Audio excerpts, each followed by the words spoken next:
Seja muito bem-vindo. Estamos aqui no nosso segundo encontro sobre o nosso tema que é carência emocional. No nosso último encontro, nós falamos sobre os sintomas e agora nós vamos descrever cada sintoma aos olhos da Bíblia, né? Nós falamos sobre a submissão extrema às pessoas, medo de desagradar, crença de que a felicidade está condicionada a outra pessoa, o ciúme excessivo, viver em função do sonho dos outros, não ter plano nem perspectiva para a própria vida, medo da solidão, sentimento de inferioridade, necessidade de chamar a atenção das pessoas e também a questão do vitimismo, né? Que muitas pessoas se defendem porque não sabem gerir as emoções. Elas acabam se defendendo desta maneira, se tornando vítima. Se tornando vítima, para elas é uma maneira de se defender. Elas se colocam normalmente nessa posição de vítima porque elas não conseguem gerir as suas próprias emoções. Pois bem, vamos ao nosso primeiro tópico, que é submissão extrema.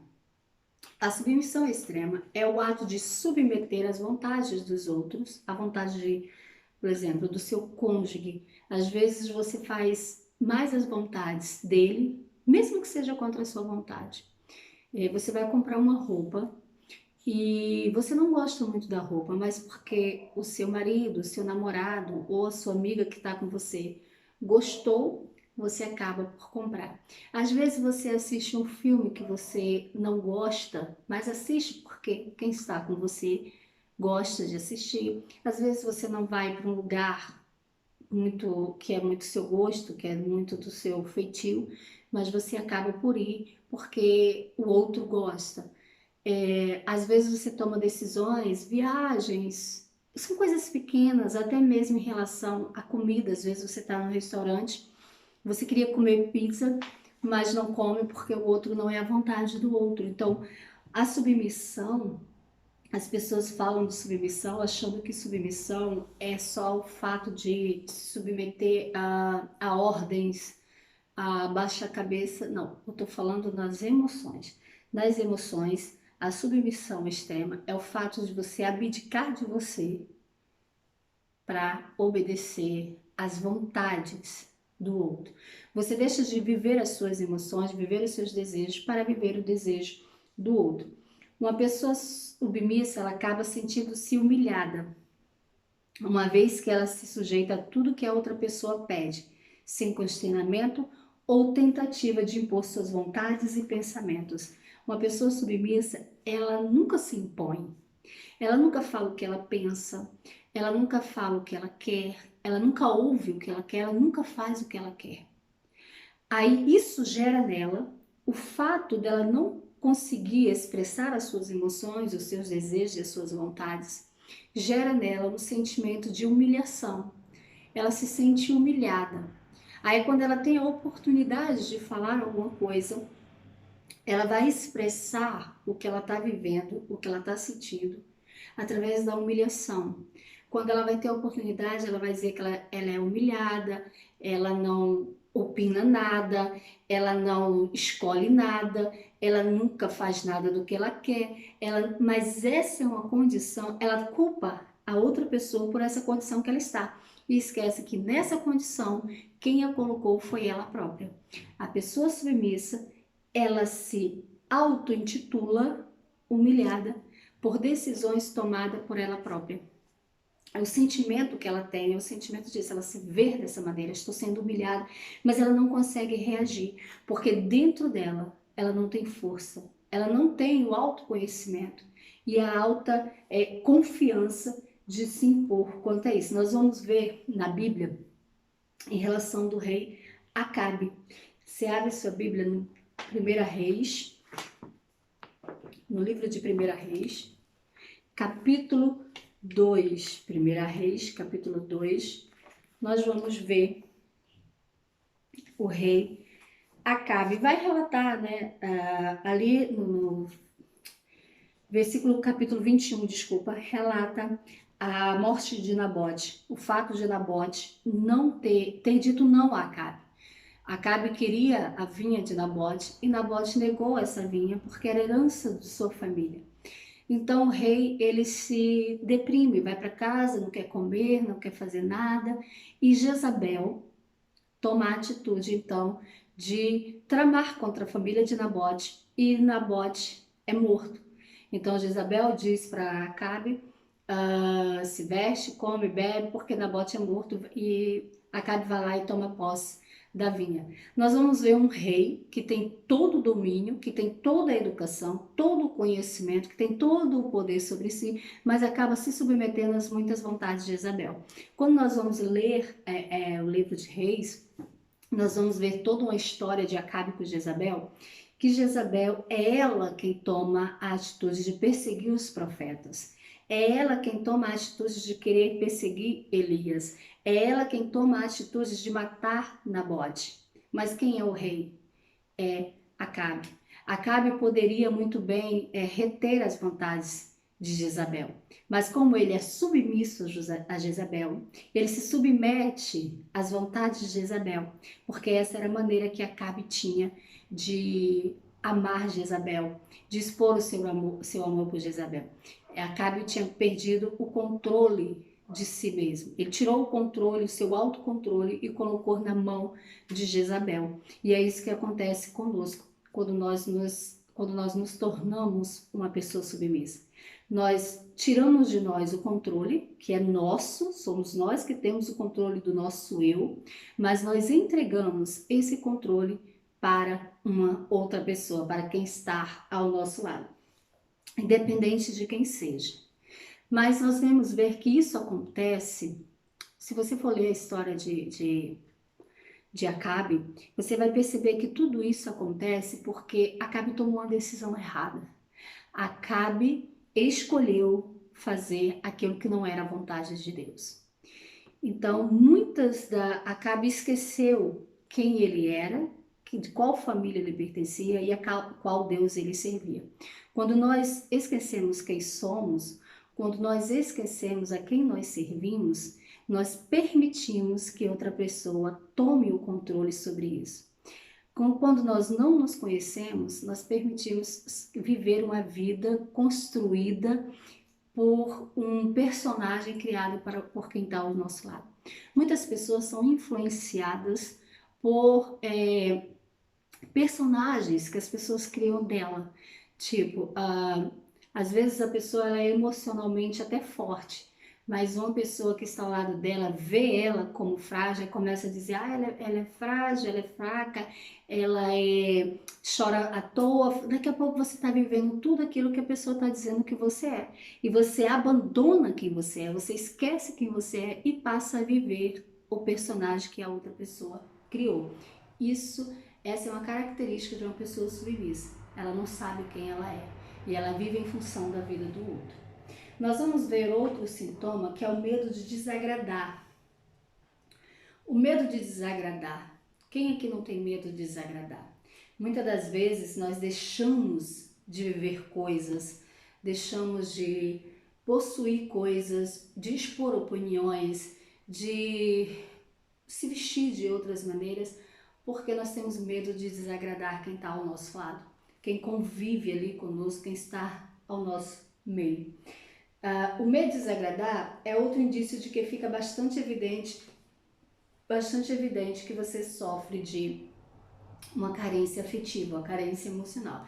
E está relacionado com o medo de desagradar outra pessoa. Isso tem a ver com o fato de que o dependente emocional faz todo o possível para agradar o outro.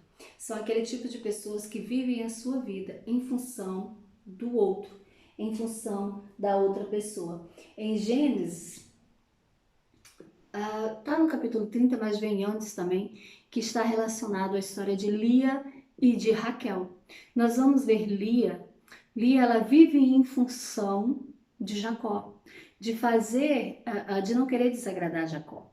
E por outro lado, também nós vemos Raquel, que criou ali um sentimento de também não querer desagradar Jacó. Por isso ela entrega a sua serva para se deitar com Jacó para ter filho, já que Lia tinha tido filho, tinha gerado filho e ela não. Então, para não desagradar o marido, para não ficar para baixo, ela então abdica ali das noites que ela tem com o marido e coloca uma outra mulher para se deitar com ele. Ela não mede esforços para agradar Jacó. Assim também como a Ana, né? Assim também Ana não mediu esforço. Toda a tristeza de Ana porque ela não conseguia dar filhos para o seu esposo. Ela via a sua rival dando filho e ela não. E ela queria de qualquer maneira agradar o seu esposo, ela queria de qualquer maneira também dar um filho a ele. E ali ela entrou numa tristeza profunda até que ela tomou uma atitude. Nós vemos Raquel tomando uma atitude totalmente oposto daquilo que nós não tomaríamos hoje. Jamais nós colocaríamos uma pessoa na cama com o nosso esposo, namorado, só para agradá-lo, para poder dar um filho a ele. Mas uma pessoa que ela sofre desse tipo de carência, de querer agradar a todo extremo outra pessoa, ela oferece, ela abdica da posição dela quanto esposo e coloca a sua serva para deitar-se ali com seu esposo e dar um filho ao seu esposo. Depois ela toma esse filho para si e nós vamos ler em Gênesis. Nós vamos ler lá em Gênesis e vamos ver isso, que ela abdica e faz o filho dela tole. Gênesis capítulo 30, Bila, a serva de Raquel, engravidou mais uma vez e deu a Jacó o segundo filho. Então declarou Raquel: eu lutei contra minha própria irmã as lutas de Deus e prevaleci. E ela o chamou de Naftali. Quer dizer, o filho que a serva Bila tinha gerado, ela tomou para si. E ainda disse que aquilo era uma vitória dela. Olha o que a carência nos faz. Olha o que a carência efetiva nos faz. A serva dela deu 2 filhos a Jacó. 2 filhos. O primeiro ela disse: Deus me fez justiça, ele me ouviu e me deu um filho. Por isso, ela lhe deu o nome de Dan. Quer dizer, o que ela queria fazer por Jacó, ela viu a serva fazendo. E aquilo ainda foi agradável aos seus olhos. Porque quando nós sofremos dessa carência e temos esse sintoma de o medo de desagradar, tudo que nós fazemos parece bom aos olhos de quem faz. Parece que você está fazendo o máximo. Talvez você nem perceba que você está abdicando da sua própria vida para agradar a vida do outro. Talvez você nem perceba que você está abdicando das suas próprias crenças só para querer agradar o outro. Talvez você não tenha percebido até agora que você já não come mais a comida que você gosta, talvez você já tenha percebido que você não assiste mais o filme que você gosta, que você não vai aos lugares que você gosta, talvez você já não sai mais com as suas amizades de antigamente porque você quer agradar a pessoa que você está hoje, a pessoa que você está hoje não se agrada daquilo, então você abdica da sua vida, abdica de si mesmo. Quando nós estudamos o fato da carência emocional, nós vamos ver que todos os sintomas, tudo que nós sentimos, tudo que nós fazemos, elas se resumem em um único sintoma. Todos os sintomas da carência emocional nos leva a ser uma pessoa submissa, porque quem é carente é submissa. Abdica das suas vontades, obedece às vontades do outro, deixa de viver a sua vida para viver a vida do outro, deixa de viver as suas vontades para viver a vida do outro. Um outro sintoma é a crença de que a felicidade está condicionada a outra pessoa. Aí eu volto com você em Ana. Lá em 1 Samuel. Como Ana sofreu, como Ana chorava, como Ana deixou de viver a vida, como Ana insistia por um filho porque ela achava que a felicidade do seu casamento, a felicidade dela, que ela só seria preenchida quando ela tivesse um filho. E muitas das vezes nós somos assim. Nós achamos que a nossa felicidade está em outra pessoa, que nós só vamos ser felizes se for com aquela pessoa, que nós só vamos ser felizes se nós tivermos um namorado, tivermos alguém do nosso lado. Se nós estivermos sozinha, nós acreditamos que nós não seremos felizes. Mas por que que nós acreditamos dessa maneira? Por que que nós pensamos assim? Por que que nós condicionamos a nossa felicidade em outra pessoa? Por quê? Porque nós não nos conhecemos. Nós não sabemos quem somos. Nós não nos conhecemos no mais profundo. Você não sabe a supermulher, o super-homem que você é. Você não sabe a capacidade que você tem. Você não se conhece no mais profundo, sabe? É por isso que você condiciona a sua felicidade em outra pessoa.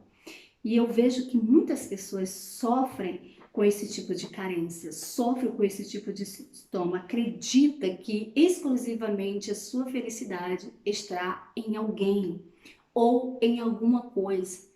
E ela deixa de viver a vida dela para correr atrás daquilo. Por que que as pessoas se tornam obsessivas por outra pessoa? Porque ela acredita que só com aquilo.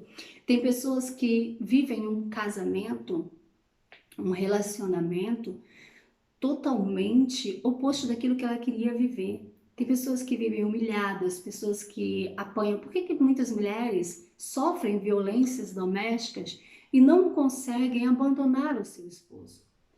Por quê? Porque ela sofre de uma carência emocional. Ela acredita que a felicidade dela está condicionada àquele homem, àquela pessoa que está com ela. E que se ela abandonar, se ela largar, ela jamais vai ser feliz. Ela jamais vai experimentar a felicidade, jamais vai ser amada outra vez. Porque ela se tornou ali submissa àquela pessoa, ela condicionou a sua felicidade àquela pessoa e ela tem medo de desagradar. Ela perde as suas características e vive em função do outro. Quando nós vemos Ana, ali no versículo 4, no dia em que oferecia sacrifício, Eucana tinha o costume de dar poções à sua mulher Penina e a todos os seus filhos e filhas. Porém, a Ana entregava-lhe uma porção dupla, porquanto grande era o seu amor por ela, ainda que o Senhor não a tivesse permitido gerar filhos. Eucana amava Ana, independente dela ter filho ou não. Mas Ana só não era feliz. Para ela, a felicidade estava no filho e não no amor que ela recebia do marido.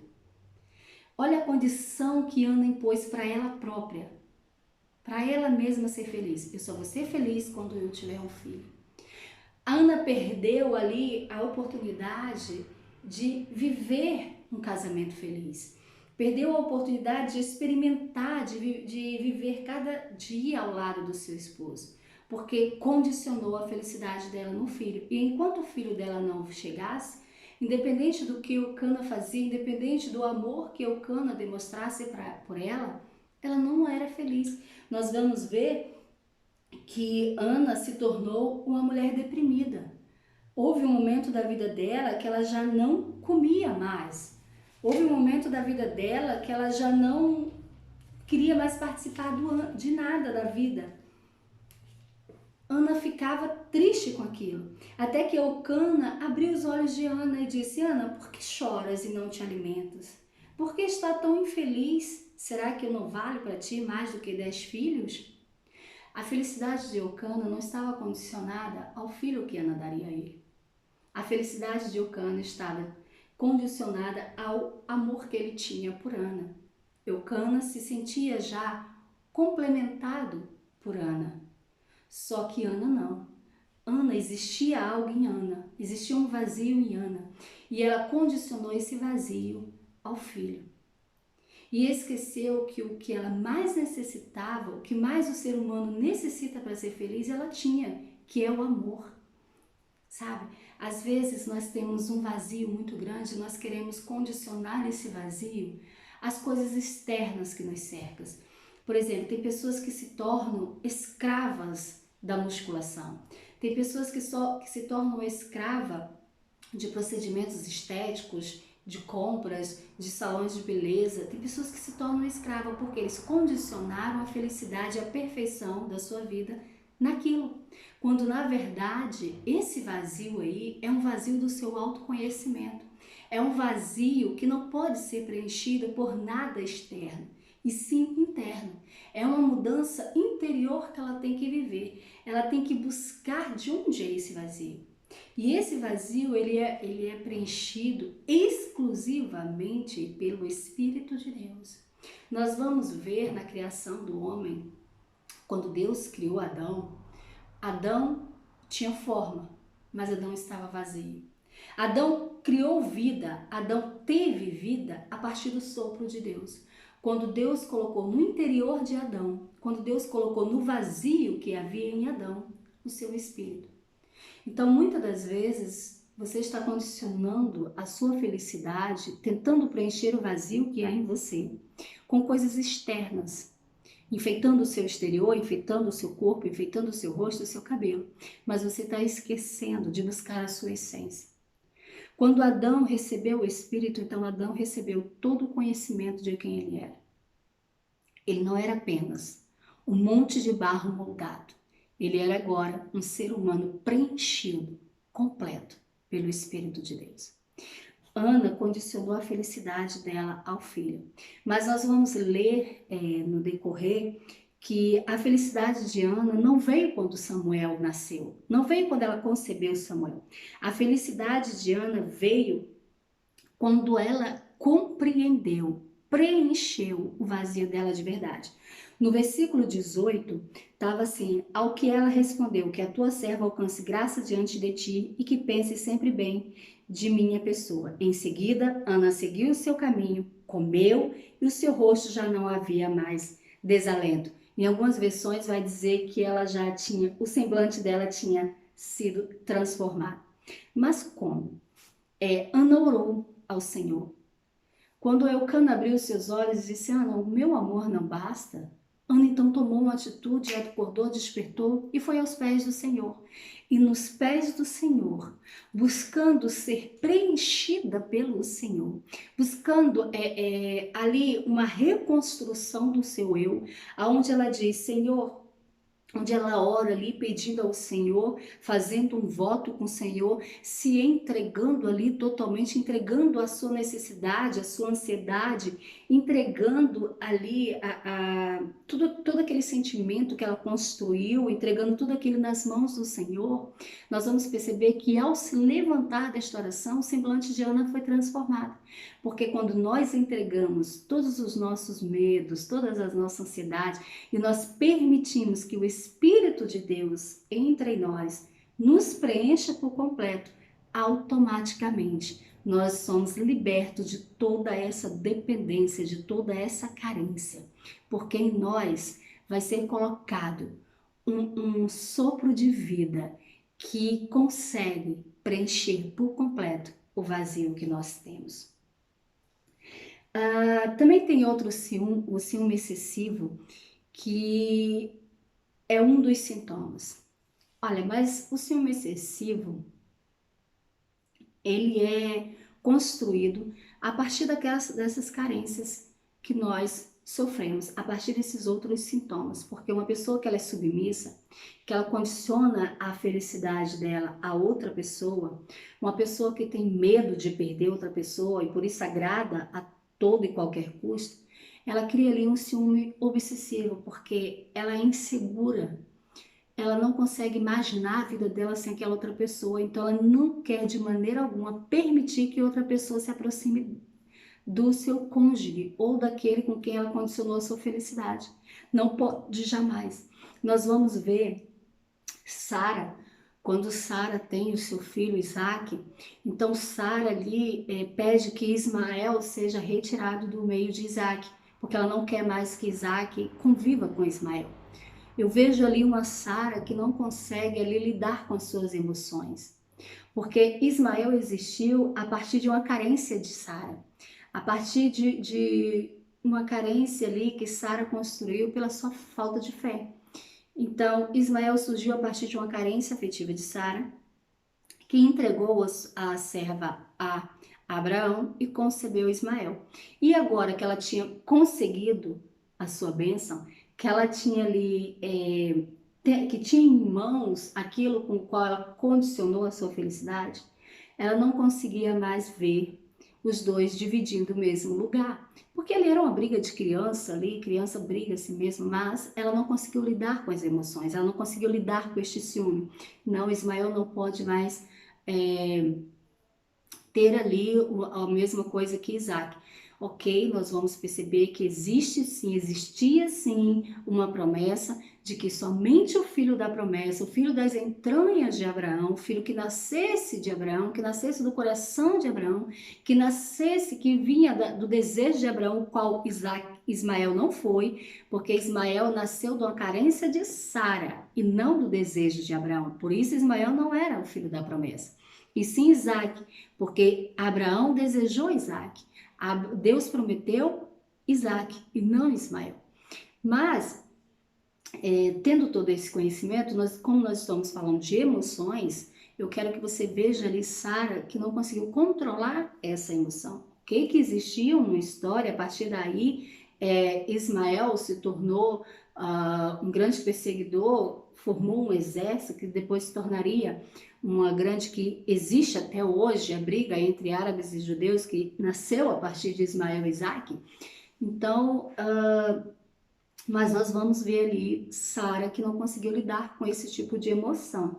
Então ela tirou Ismael do meio de Isaac, porque ela tinha um ciúme do seu filho. E isso que acontece na nossa vida, nós queremos exterminar aquilo que causa, nem que seja um pouquinho de insegurança em nós, que a gente vê que está ali tirando a nossa paz.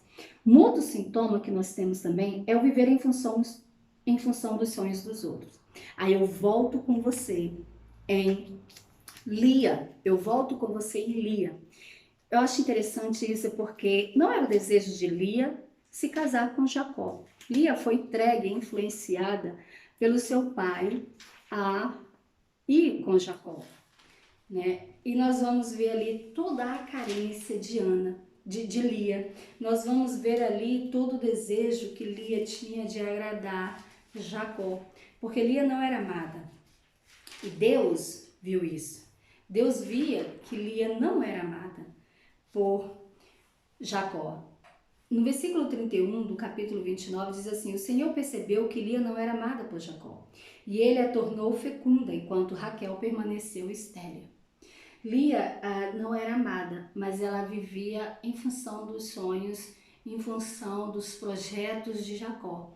Você vê que quando Jacó decide sair, ela vai, ok, que isso era obrigação da esposa, mas ela vive em função disso. E nós vamos ver isso nos filhos que ela tem. Lia concebeu e deu à luz a um filho que chamou de Ruben, pois exclamou ela: Yahvé contemplou a minha aflição, agora meu marido haverá de me amar. Olha isso. Olha a dependência de Lia. Meu marido haverá de me amar. Agora que eu dei um filho para ele, agora ele vai olhar para mim. Agora que eu dei um filho para ele, que eu realizei o sonho dele. Não, talvez não era nem um sonho, talvez não seja o seu sonho. O seu sonho não seja fazer tal faculdade, mas você faz porque o seu pai sonhou com isso. Talvez o teu sonho não é morar onde você mora, mas você mora para agradar alguém. Isso é viver em funções dos sonhos dos outros, abdicar dos seus projetos, abdicar da sua vida, abdicar de tudo. Lia abdicou da vida dela, de casar com um homem que talvez ela amasse, para fazer a vontade do pai em estar ali. E a partir daquele momento ela condicionou a vida dela em Jacó, a felicidade dela em Jacó. Aí no versículo 33 diz assim: Lia engravidou de novo e assim deu à luz a outro menino. Hesitou, porque o Senhor observou que sou desprezada. Deu-me mais este filho, pelo que chamou Simeão.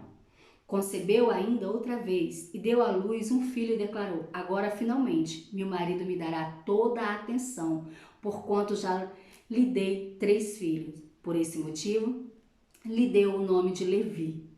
Lia ficou grávida mais uma vez e teve outro menino. A este deu o nome de Judá. E afirmou: desta vez louvarei o Senhor. Depois disso não teve mais filho. Nós vamos perceber que os primeiros filhos de Lia, todos os nomes do filho de Lia, ela falava de uma carência que ela tinha. Ela falava ali que ela queria ser mãe para dar a felicidade a Jacó, para que Jacó percebesse ela, percebesse que a felicidade dele veio através dela. Até que um momento ela se encontra e diz, tem mais um filho e diz, desta vez eu louvarei o Senhor. Depois disso ela não teve mais filho.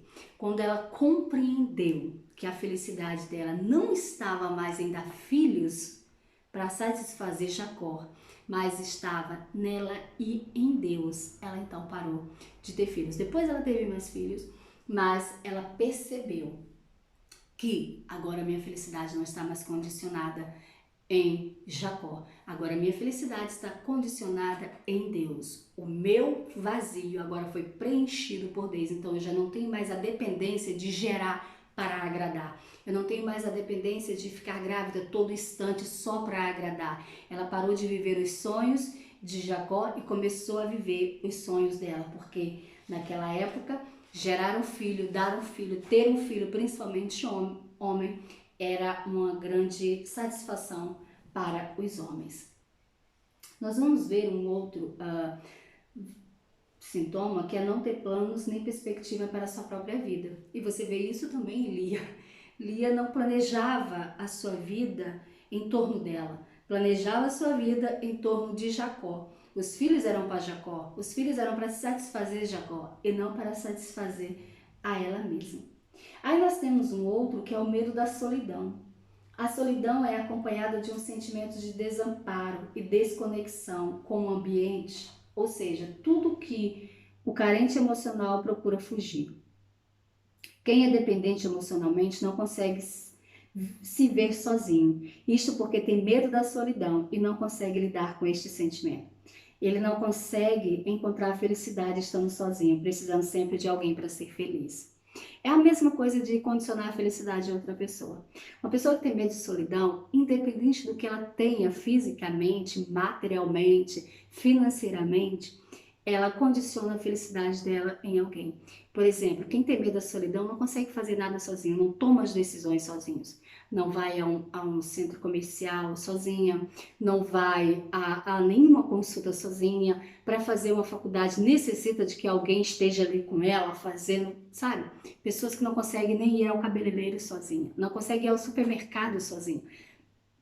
É uma pessoa que tem medo de solidão. Tem tudo, mas tem medo de ficar sozinho. Então ela acaba por comprar as suas amizades, comprar o seu cônjuge, agradando de qualquer maneira, fazendo, por exemplo, você tem um amigo, você sabe que o amigo gosta de ir para academia fazer musculação, então você vai, você paga para ele fazer junto com você, você sabe, é assim que o que tem medo da solidão vive, e ele preenche a vida dele, a vida de quem está ao seu lado, com coisas grandiosas, com coisas financeiras. A todo custo ele quer ter essa pessoa ao lado dele.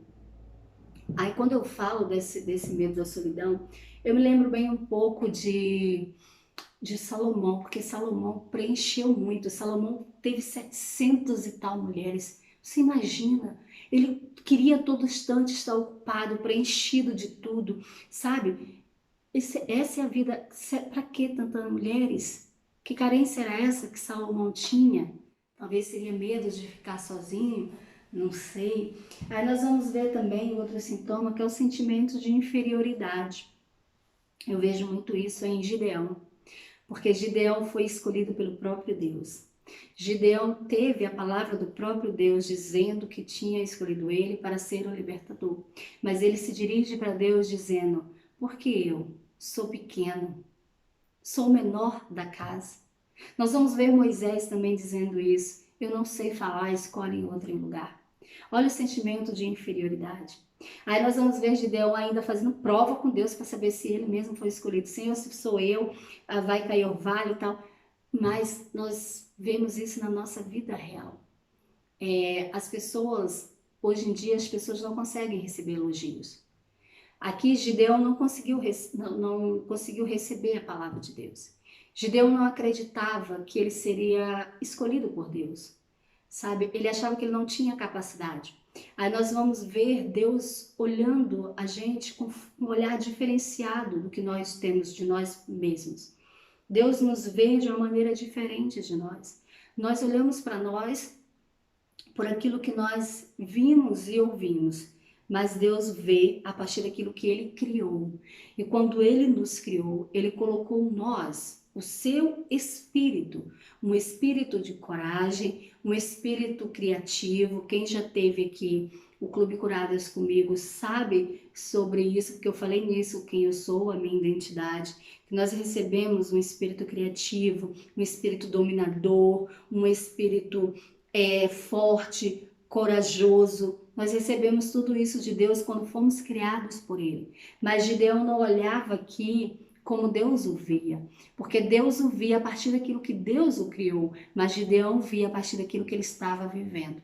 E a partir do que nós vivemos, nós construímos esse sentimento de inferioridade. As pessoas de fora reconhecem algo em nós que nós não reconhecemos. E por nós não reconhecermos, nós não aceitamos o que elas dizem a respeito de nós. Por exemplo, a pessoa que diz, te elogia, não fala, você desenha bem, você faz super desenho, você tem talento para isso, você consegue desenvolver isso. Aí você diz, não tenho não sei nem desenhar direito, não consigo, não sei. Olha o sentimento de inferioridade.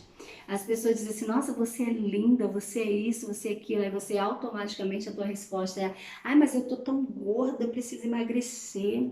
Sabe, as pessoas dizem assim para você, você tá tão bonita nessa roupa, essa roupa ficou bem em você. E ficou nada, menina. Aqui, ó, a primeira coisa.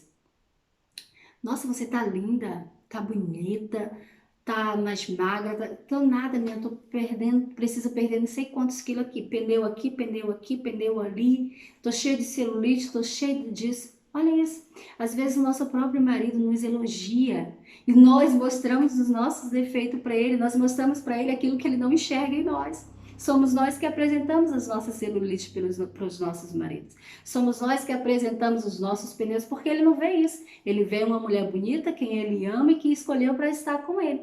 Assim como Deus viu Gideão. Deus viu Gideão com aquilo que ele criou, com o espírito, um homem corajoso, um homem forte, um homem capaz, sabe? Um homem capacitado, mas Gideão não. Eu sou o menor de todos. Então está na hora de nós tirarmos esse sentimento de inferioridade do meio de nós e começar a nos enxergar como Deus nos enxerga. E, por último, nós temos o sintoma da necessidade de chamar a atenção das pessoas. Aí eu vejo Salomão outra vez, com as suas imensas grandezas, as suas imensas construções, chegou a chamar a atenção da rainha de Sabá, o reconhecimento da rainha de Sabá. Ele queria a sabedoria de tudo para... Sabe, a sua grandeza foi exposta. Aí eu vejo essa necessidade de chamar a atenção das pessoas, hoje em nós, da seguinte maneira. A qualquer custo, as pessoas querem ser vistas hoje. A qualquer custo, elas querem estar no topo dos mais vistos e visualizados. Aí muitas das vezes se expõe ao ridículo por se expor demais em situações constrangedoras, mas o importante é ser visto. Eu tive uma experiência em que um amigo meu foi visto em uma situação que para mim foi constrangedora demais, e a resposta que eu tive dele foi que o importante é que nós estamos sendo vistos. Então, a necessidade de ser visto, a necessidade de ter a atenção das pessoas. Você viu Lia lá, a necessidade que Lia tinha de ter a atenção de Jacó. Quando ela teve seu filho, agora o Jacó, meu marido, vai me dar toda a atenção que eu preciso. Olha isso. Teve um filho para chamar a atenção do marido. Às vezes você se coloca numa posição que não é sua, mas só porque você quer chamar a atenção de outra pessoa. Porque você quer que a outra pessoa te veja. Você tem a necessidade de que as pessoas te vejam, te reconheçam, te aplaudem, te fazem, sabe? Você precisa compreender que aquele que verdadeiramente precisa te ver, ele está te vendo. Aquele que verdadeiramente precisa da sua atenção, esse está te vendo, que é Deus. Ele te vê até no teu secreto. Você não precisa construir imagens falsas de si mesmo. Você não precisa construir momentos constrangedores para ser vista por ele. Ele te vê no secreto e no mais íntimo. te vê exatamente como você é, do jeito que você está. Deus te vê e você não precisa estar aqui chamando a atenção dele, não. Basta você se direcionar para ele, que automaticamente toda a atenção vai ser te dada por aquele que te ama, assim como você é, assim como você merece ser vista. Aí depois que nós identificamos, olha, você vê se você lê o livro de Eclesiastes, ler o livro de Eclesiastes, você vai ver que esse fato de querer sempre estar chamando a atenção não leva ninguém a nada, porque Salomão diz isso. Salomão fala no livro de Eclesiastes, que ele começa dizendo que grande ilusão, que grande inutilidade, nada faz sentido, diz o sábio. Nada faz sentido. Para que criar tantas grandezas? No livro de Eclesiastes, Salomão deixa muito claro que a felicidade não está no lado exterior, mas sim no interior da nossa vida, no interior de que nós somos. No versículo 11 do capítulo 2, ele diz assim: contudo, no momento em que passei a examinar tudo que minhas mãos haviam produzido e o trabalho que eu tanto me esforçara com alegria para realizar, compreendi na verdade que tudo não passa de vaidade.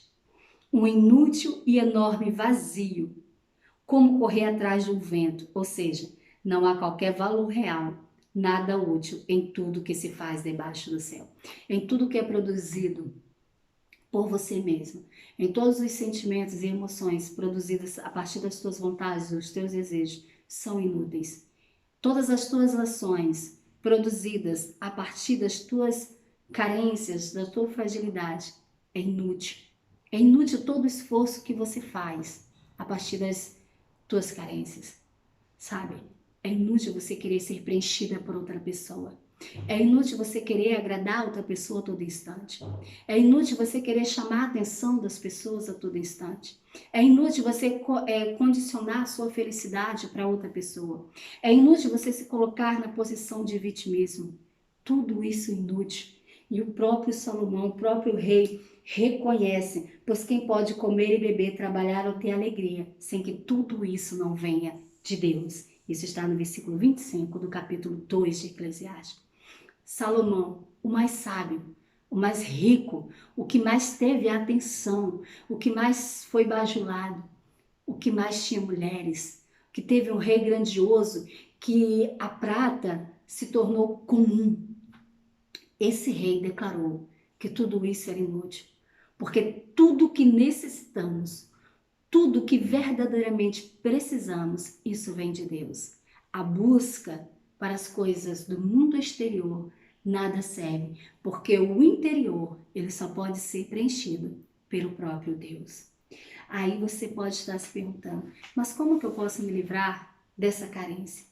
Como que eu posso me livrar desses sintomas? Como que eu posso construir um novo eu?